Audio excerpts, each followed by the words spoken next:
अनामिका, तो सबसे पहले अपने बारे में बताइए कि कितने मार्क्स आपके आए हैं और आपके पेरेंट्स के बारे में बताइए। और सबसे पहले आप कहाँ से बिलोंग करते हैं? कुछ सबसे अपने बारे में सब कुछ बताइए, इन्फॉर्मेशन। सर मेरा मार्क्स 651 आया है नीट 2023 में। पटना से हूँ और पापा का नाम श्रवण कुमार है। ऐसे ही बिजनेस करते हैं छोटा मोटा, मम्मी हाउसवाइफ है। Okay okay okay. और तो अनामिका बेटा, आप ड्रॉपर हो या आपका ये फर्स्ट मतलब फ्रेशर आप हो? नहीं सर, ये मेरा फर्स्ट ड्रॉप है।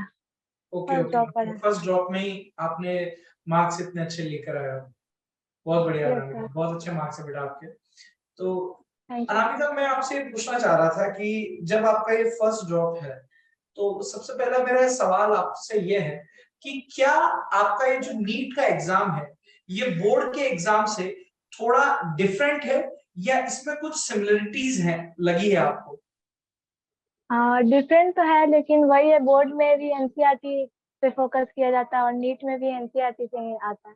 अब तो पूरा एनसीईआरटी से आता है, उसके बाहर बिल्कुल भी नहीं आता। बिल्कुल तो सब कुछ ये सही लग रहा है सिमिलरिटी है। आपको? हाँ सर, बस वही है कि नीट में प्रैक्टिस ज्यादा करना होता है एमसीक्यू का, और टाइम के साथ एक्यूरेसी, ये सब स्पीड रहना चाहिए सही। बोर्ड में लैंग्वेज का ध्यान रहना चाहिए। ऐसा। अच्छा अच्छा। तो आपके फादर का बिजनेस पटना में ही है बेटा? किस चीज का बिजनेस है फादर का? सर ऐसे सीमेंट गिट्टी ये सब का करते हैं बिजनेस, ओके और नॉर्मल लैंड ये सब का। Okay okay okay okay. Patna में ही सर। अच्छा अच्छा। ठीक है ठीक है ठीक है। तो आपने विद्यापीठ से किया है, पीडब्ल्यू विद्यापीठ से या ऑनलाइन से बेटा? यकीन 2.0 ऑनलाइन बैच से किया sir. Okay okay okay okay. ठीक है बेटा। तो बेटा, सबसे पहले आप मुझे एक बात बताओ, जब आपने प्रिपरेशन स्टार्ट की थी नीट की, तो आखिर आपकी स्ट्रेटेजी क्या थी? मतलब आपका प्लान क्या था? मतलब आपको किस सब्जेक्ट को किस तरीके से यहाँ पर अटेम्प्ट करना है या किस तरीके से उसमें पढ़ाई करनी थी? तो क्या आपकी स्ट्रेटेजी थी मतलब? जब 12th में फर्स्ट टाइम दिए थे तो मतलब ऐसे ही दे दिए तो उतना सोचा नहीं था। फिर उस समय पीडब्ल्यू के बारे में पता था, उसी की वजह से मेरा बोर्ड में भी अच्छा मार्क्स आया। तो बस यही सोचकर स्टार्ट किए थे कि जैसे सर पढ़ा रहे हैं उसी तरह से पढ़ते जाना है और सर का सारा बात मानते जाना है। और उसी तरह से हुआ, सर के लेक्चर के अलावा और किसी चीज का ज्यादा जरूरत नहीं पड़ा। डीपीपी भी कभी कभी छूट जाता था, मतलब कोई हार्ड चैप्टर उसका तो जरूर करते थे। कोई चैप्टर ऐसा लगता था कि हुआ हुआ है तो उसका डीपीपी कभी छूट भी जाता था। लेकिन लेक्चर में मतलब सर इतने क्वेश्चन करवा देते थे कि डीपीपी का भी जरूरत नहीं पड़ता था। सारा क्वेश्चन मतलब मॉड्यूल भी लिए थे, लेकिन सारा क्वेश्चन हो चुका था लेक्चर में। बहुत अच्छा से सर पढ़ाते थे। अच्छा अच्छा। तो अगर मैं आपसे पूछना चाहूँ कि जैसे फिजिक्स, केमिस्ट्री और बायोलॉजी, मैं तीनों को अगर आपसे सेपरेटली पूछना चाहूँ कि आपकी पर्टिकुलर सब्जेक्ट में क्या स्ट्रेटेजी रहती थी, तो आप कैसे एक्सप्लेन करोगे कि फिजिक्स में किस तरीके से आपने परफॉर्म किया था, केमिस्ट्री में तीनों पार्ट में अलग अलग कैसे, और बायोलॉजी में किस तरीके से? फिजिक्स में मतलब एमआर सर का लेक्चर देखती थी मैं। तो एमआर सर के लेक्चर देख लो, फिर उसके जो क्वेश्चन है वो दोबारा से अगर कुछ में प्रॉब्लम है तो उसको अटेम्प्ट कर लो, और वहीं से बार बार रिवीजन करने से फिजिक्स तो पूरा क्लियर हो जाता था। बायोलॉजी में सर पढ़ाते थे, वो नोट्स देख लो, उसके अलावा थोड़ा एनसीईआरटी साथ साथ देखते जाओ तो उसके साथ हो जाता था। और केमिस्ट्री में वही सर जितना पढ़ाते थे उतना अगर कर लेंगे और थोड़ा बहुत एनसीईआरटी देखते चलेंगे, जैसे इनऑर्गेनिक में बहुत जरूरी रहता है। फिजिकल में तो नहीं देखी थी मैं, और जितना सर करवाया था उतना किया था। तो बस सर जैसे बताते हैं वैसे चलते रहो तो पूरा मतलब एक क्वेश्चन भी नहीं छूटेगा नीट का। मुझे देखा था यकीन तो हिंदी में या किसी क्रैश कोर्स में? यस सर, आपको देखे हैं। हाँ ये क्रैश कोर्स के हाँ। तो मतलब। बेसिकली अगर मैं आपसे केमिस्ट्री में पूछना चाहूँ, तो केमिस्ट्री में जैसे फिजिकल में बच्चों को अक्सर प्रॉब्लम रहती है, ऑर्गेनिक में रिएक्शन में अक्सर प्रॉब्लम रहती है, तो कैसे आप कवर करती थी फिजिकल केमिस्ट्री के क्वेश्चंस को, ऑर्गेनिक के क्वेश्चंस को, और इनऑर्गेनिक के क्वेश्चंस को कैसे कवर करती थी? फिजिकल केमिस्ट्री में है कि फॉर्मूला मतलब पहले कॉन्सेप्ट समझ लो, फिर लास्ट में फॉर्मूला ही सिर्फ देखो तो फॉर्मूला से हो जाता है। फिजिकल केमिस्ट्री उतना ज्यादा नहीं जाना पड़ता है। ऑर्गेनिक में नेम्ड रिएक्शन बहुत जरूरी है, एक रिएक्शन कॉपी अलग से होना चाहिए, उसमें सारा नेम्ड रिएक्शन और जितना भी इम्पोर्टेंट रिएक्शन है, मैकेनिज्म एक दो जो सर इम्पोर्टेंट बता रहे हैं वो मार्क कर लो, उसके अलावा उतना इम्पोर्टेंट लास्ट में नहीं देखना रहता है। और इनऑर्गेनिक है, मतलब एनसीईआरटी पे ज्यादा फोकस कीजिए, अब तो लाइन बाय लाइन एनसीईआरटी आने लगा है, तो उस पे ज्यादा फोकस करो, इनऑर्गेनिक तो हो जाता है बस। बिल्कुल नहीं पिछले लास्ट अगर 3 साल की बात करें तो इनऑर्गेनिक में एनसीईआरटी से line to line put on हो रही है आप लोगों के पास। बिल्कुल।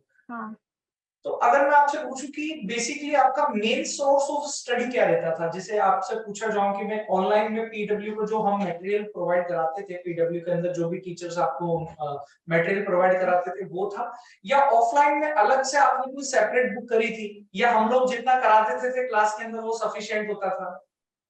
मुझे तो लगता है लेक्चर के अंदर मतलब सब कुछ मिल जाता है, मैंने तो ऑफलाइन कुछ भी एक्स्ट्रा नहीं किया और ऑनलाइन भी कुछ भी छोड़ दिया था, मतलब लेक्चर देखो तो उससे पूरा हो जाता है, क्वेश्चन भी हो जाता है, पीवाईक्यूज भी हो जाते हैं और जितने कॉन्सेप्ट होते हैं वो सारे क्लियर हो जाते हैं लेक्चर से, तो अच्छा, मेरा तो लेक्चर। ज्यादा फोकस लेक्चर पे रहता है। तो आपके कहने का मतलब है कि एक पर्टिकुलर क्लास में जो आपको पढ़ाया जा रहा है उसको आप ध्यान से बना दीजिए, फिर उस यस क्लास से रिलेटेड जो भी आपके डीपीपी के क्वेश्चन है उसको सही से परफॉर्म कर हाँ लीजिए, और एक्स्ट्रा यस कॉन्फिडेंस बिल्डअप करने के लिए आप पीवाईक्यू को लगाते रहिए, उसका रिवीजन करते रहिए। हाँ यस सर, उतना बहुत ज्यादा सफिशिएंट है, मतलब जो गलती मेरा हुआ था नीट में वो मेरी वजह से हुआ, ऐसा नहीं है कि टीचर ने कुछ नहीं पढ़ाया, सारा टीचर पढ़ाए हुए थे, वो थोड़ा हड़बड़ाहट में जो गलती होती है वो गलती हुई है, ऐसे सारा पढ़ा हुआ आया था, अच्छा एकदम अच्छा। लेक्चर से डायरेक्ट ऐसा लगता था आगे। तो अनामिका, जब आपके पेरेंट्स वगैरह को पता पड़ा था कि भाई हमारी बेटी के इतने अच्छे मार्क्स आ रहे हैं, तो उनका कैसा रिएक्शन था, और फैमिली में मतलब कितना एडमायर हुआ था, कितना आपको खुशी हुई थी, किस तरीके से उनका रिएक्शन रहा था, मतलब फर्स्ट रिएक्शन कैसा था उनका?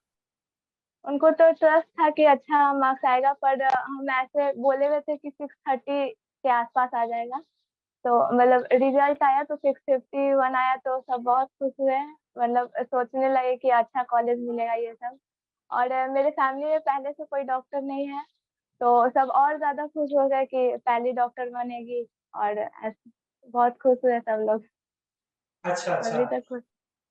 तो इतने अच्छे मार्क्स आए तो घर के आसपास ही कॉलेज अब तो लेना पसंद करेंगी आप, जैसे पटना से ही है तो आसपास का जितना भी होगा। यस सर, अगर बाहर में कोई और अच्छा टॉप कॉलेज मिलता है तो सही है, नहीं तो पटना में लेंगे। अच्छा अच्छा अच्छा।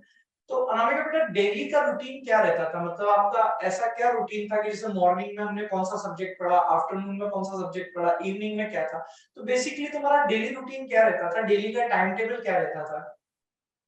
ऐसे डेली रूटीन फॉलो तो नहीं होता था, पर जितना फॉलो होता था वो था कि 3 लेक्चर आते थे एक दिन में, तो एक बार में लेक्चर मतलब ब्रेक ले लेकर खत्म कर दो, उसके बाद थोड़ा नोट्स को रिवाइज करो, और लास्ट में रात को डीपीपी ये सब सॉल्व करके, बस उतना रहता था कि रिवीजन करते रहना ऑन द डे।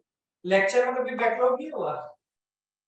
सर बहुत हुआ है लेक्चर का बैकलॉग, हेल्थ इशू तो आ ही जाता बीच में, और फेस्टिवल ये सब से लेक्चर का बैकलॉग बहुत हुआ है, तो एक दिन में ऐसे 5-6 लेक्चर कभी कभी ऐसे देखकर मैनेज करते थे, तो आंखें वगैरह नहीं दुखती बैकलॉग थी तो क्या, होना जो ही। कंटिन्यू 2-2 6-6 घंटे स्क्रीन के सामने लगातार देखना, नोट्स बनाना? हाँ हाँ, ड्रॉप ये सब आई ड्रॉप लिए फिर डालकर फिर देखो, अच्छा आँख अच्छा में अच्छा। अभी दिखाना ही प्रॉब्लम चल रहा है। तो मतलब थोड़ा हेक्टिक रहता था कि 6-7 घंटे लगातार स्क्रीन के सामने बैठे रहने में थोड़ी बहुत प्रॉब्लम कभी आती? कभी कुछ ज्यादा पढ़ाई हो गया, कभी कभी ऐसा भी जाता था कि पढ़ाई नहीं हुआ, मतलब हम्म। कभी बैकलॉग ज्यादा होता था तो पढ़ने का मन ही नहीं करता था, कहाँ से स्टार्ट करें ये सब, बट टेस्ट की तैयारी हमेशा, मतलब टेस्ट नहीं छोड़ना है, ये था टेस्ट हाँ, ये हमेशा एक दिए। बहुत इंपॉर्टेंट पॉइंट है कि स्टूडेंट्स को टेस्ट वगैरह नहीं छोड़ने चाहिए थे। अच्छा।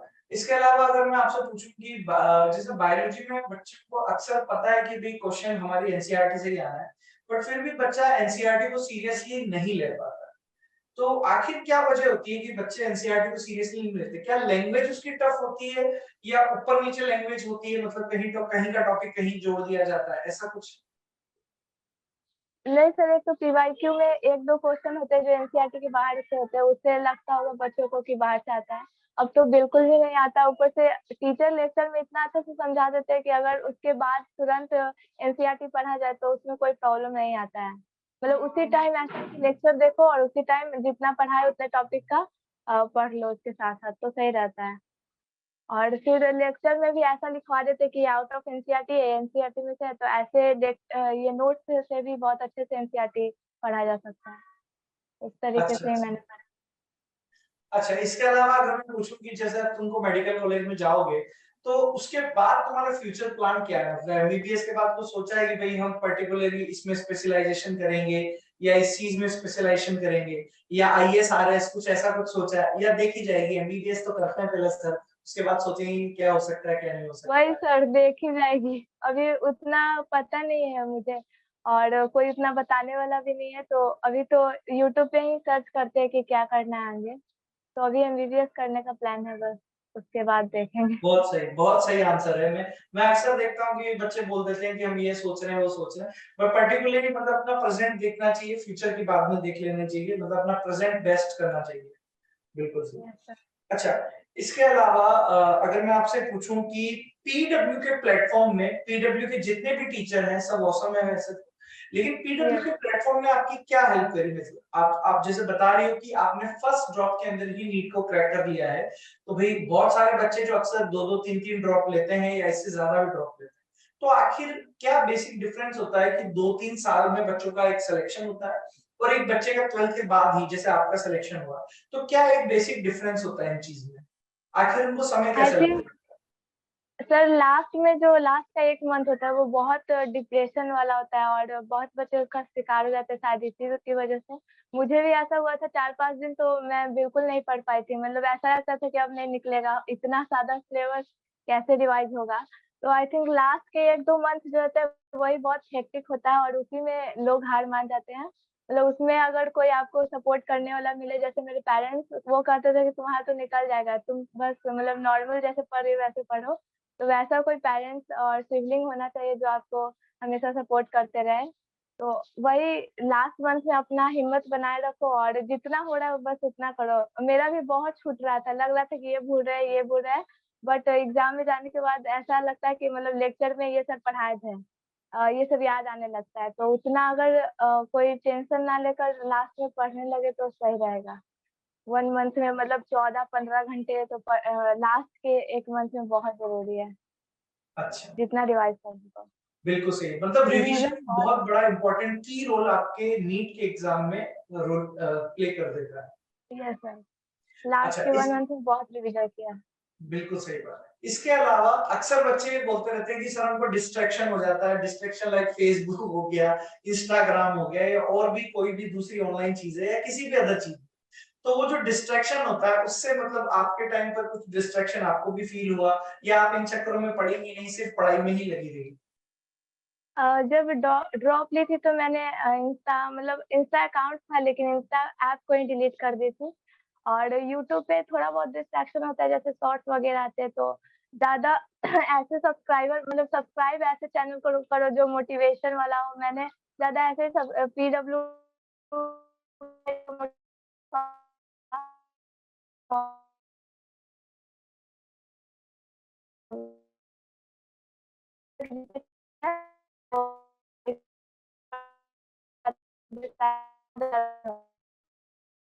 थोड़ा सा वॉइस अटक रही बेटा आपकी।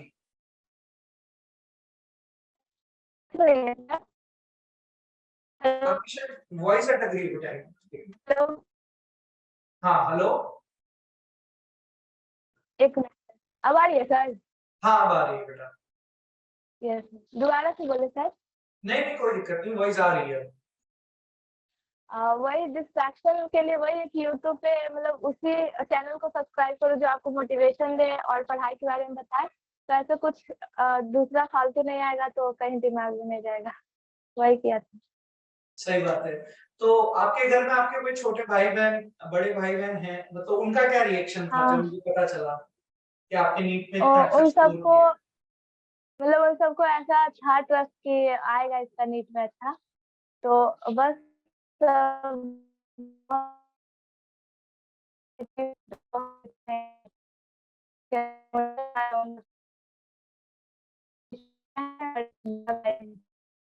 अच्छा, सही है। तो अगर मैं आपसे पूछना चाहूँ कि अच्छा। आपके जो क्लासमेट हैं, जो आपके क्लासमेट हैं जिनका सिलेक्शन नहीं हुआ है, या बोल सकते हो कि थोड़े बहुत नंबर से रह गए हैं इस साल सेलेक्ट होने से, है ना? तो उनके लिए क्या एडवाइस है, क्या सजेशन है कि किस तरीके से पढ़ाई करना है, कैसे डिस्ट्रैक्शन से दूर रहना है, कैसे डिमोटिवेशन से दूर रहना है? तो उसके लिए आप क्या सजेशन, क्या एडवाइस देना चाहेंगी, क्या उनकी हेल्प करना चाहेंगी? मैं तो यही एडवाइस दूंगी कि मतलब पीडब्ल्यू से सब्सक्रिप्शन लो बैच का। टीचर लोग मतलब लेक्चर बहुत अच्छा पढ़ाते हैं, उसी में आपको मोटिवेशन भी देते हैं और डिस्ट्रैक्शन से भी दूर रखेंगे, इतना उसी में एंजॉयमेंट भी हो जाता है, मतलब फन भी करवा देते हैं टीचर, तो वो तो सब चीज का सॉल्यूशन हो गया लेक्चर पीडब्ल्यू का। बस बिल्कुल, इतना करना बिल्कुल, चाहिए। बिल्कुल, बिल्कुल। तो यही है, और इसी के साथ मैं आशा करता हूँ और आपको बहुत-बहुत शुभकामनाएँ देता हूँ बेटा आपके फ्यूचर के लिए, कि आप अपने फ्यूचर में बहुत बड़े सर, डॉक्टर बनें, और हम सब पीडब्ल्यू के थैंक टीचर्स यू की सर। तरफ से बेटा आपको आशीर्वाद है, और ऑल द बेस्ट बेटा। Thank you sir, thank you thank so you much. Anamika, thank you so much.